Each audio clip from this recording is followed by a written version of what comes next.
deep-rooted connection. Hello guys, you guys like my gigantic hat. Anyway, so this is going to be a different style of vlog today. If you guys don't know me, what's up? I'm Anastasia. This is going to be a story about my puppy, Koa, and a story of survival. March 30th is her birthday and we are in March, so I thought, what better timing? So with that being said, let's dive right into the video. So during this, I'm going to be putting little videos and pictures and just showing you guys stuff and explaining. So end of last May, my boyfriend and I, we were actually newly dating. This is a crazy story. 3 months into the relationship, we decided, actually less, like 2.5, we decided to get this puppy, Koa. Don't ask why, it's just a very unique story. Maybe I'll do that in a second vlog if you guys are interested of our relationship story.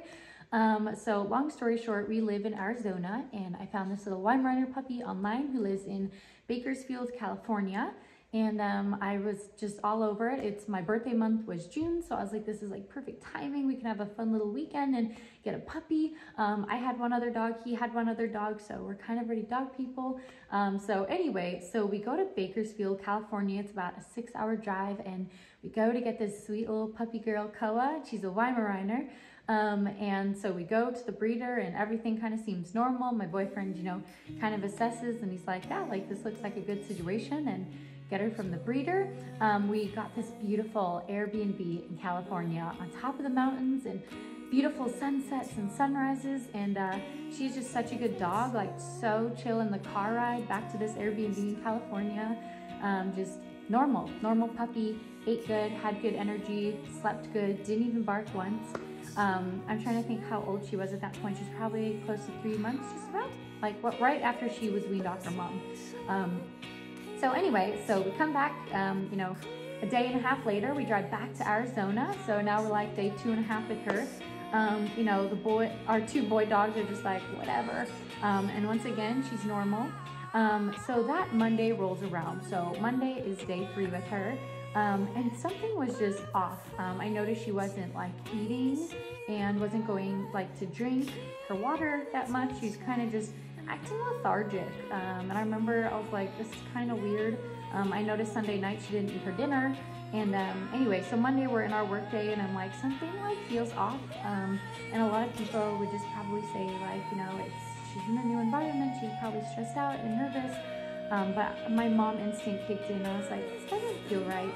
So I called the vet and they're like, you know, bring her in, let's just do some tests. And long story short, she had parvo virus. I have never heard of it. I think my boyfriend heard of it, but I hadn't at the time, and it was serious.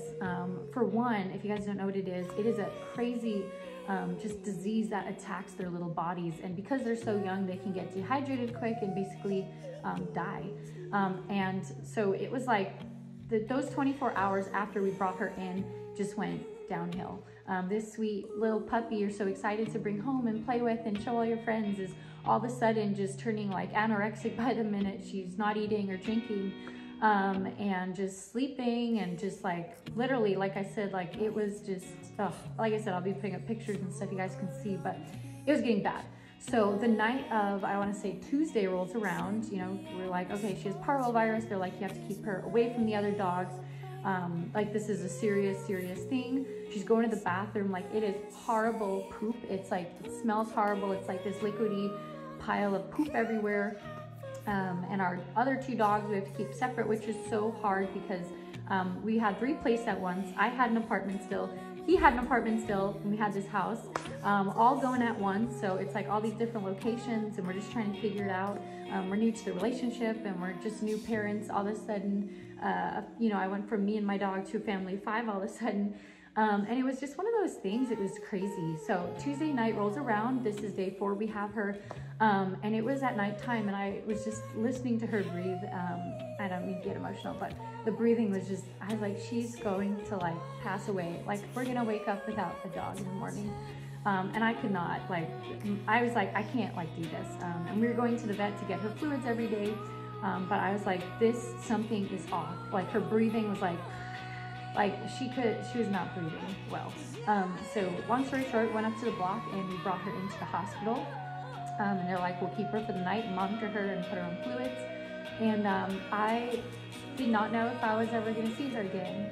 it's like this sweet, beautiful puppy you prepare for and get so excited, and then 4 days later, you're like, I don't know if we're gonna still have a dog. Anyway, it was the roughest night, and my boyfriend kept reassuring me, you know, like, she's in the best hands, and like, that is what we both wanted for her, of course.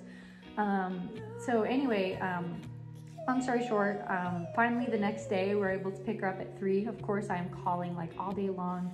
I just wanted her to make it the night. She's still not in good condition, but the hospital bill for her to stay one night was about $1,600 to $1,700.